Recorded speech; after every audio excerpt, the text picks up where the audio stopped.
Sắc phong với người dân Nhơn Châu không đơn thuần là tấm giấy có chữ Hán cổ được vua ban.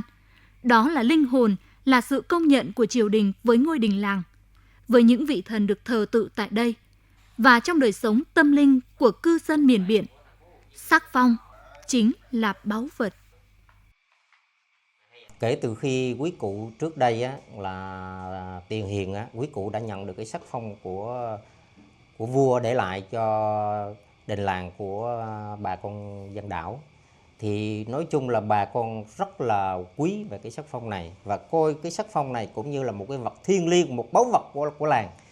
Cho nên là bà con rất là quyết tâm mà để mà bảo vệ cái đình làng và bám theo nó.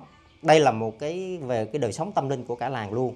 Bởi vì bà con ở xã đảo Nhơn Châu là toàn bộ là làm nghề biển, cho nên bà con rất là quý trọng về vấn đề tâm linh và cũng mà tôn tạo gìn giữ cái đình làng để mà cũng cầu cho cái thần hoàng cũng như là trên trước để mà cầu yên cho mưa thuận gió hòa để bà con làm ăn về phát triển kinh tế.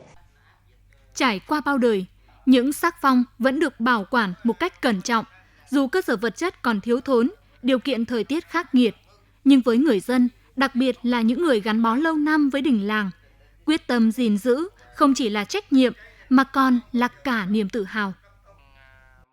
Dù cho cái cơ sở vật chất của đình làng hiện nay nó cũng đang xuống cấp và bà con mặc dù có ở đảo đi lại vô ra đất liền rất khó khăn, nhưng mà bà con vẫn cố gắng gìn giữ cái sắc phong của vua đã ban tặng cho cái đình làng của mình.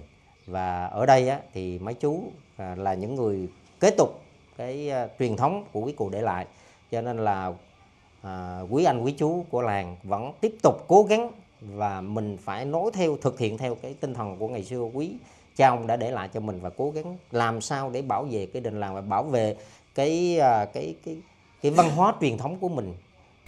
Không chỉ ở đình làng mà tại lăng ông Nam Hải của đảo Nhơn Châu, nơi thờ cả ông linh thiêng, những sắc phong cũng được gìn giữ như chứng tích văn hóa còn sống. Cái này á, là cái món quà vô giá đối với nhân dân miền biển. Thật ra mà nói đây là vua phong, cho nên cái vấn đề mà ông cha trước đây á, mà sau khi mà vua Bảo Đại mà ký được cái sắc phong đây á, thì ông cha chúng tôi đã gìn giữ rất là cẩn thận vì cái món quà nó quý quá, về vấn đề tâm linh nó quý quá, cho nên nó là ông cha mình gìn giữ tới nay. Cháu thờ tụi chúng tôi bữa nay thì cái vấn đề đó là cái vấn đề phải gìn giữ rất là cẩn thận. Cúng là đưa ra cúng, sau khi cúng là cuốn lại đưa vào nơi khô ráo cẩn thận để rồi là giữ cho nó sau này là khỏi mai một. Trong mỗi bản sắc phong là một phần hồn cốt của đảo, từng dòng chữ Hán nôm, từng dấu son đỏ thẫm. Và khi thế hệ trẻ được tiếp cận, được nghe kể, được trực tiếp tham gia gìn giữ, cũng là lúc mạch văn hóa không đứt đoạn. Gìn giữ sắc phong là gìn giữ ký ức của cha ông và cả một niềm tin bền bỉ.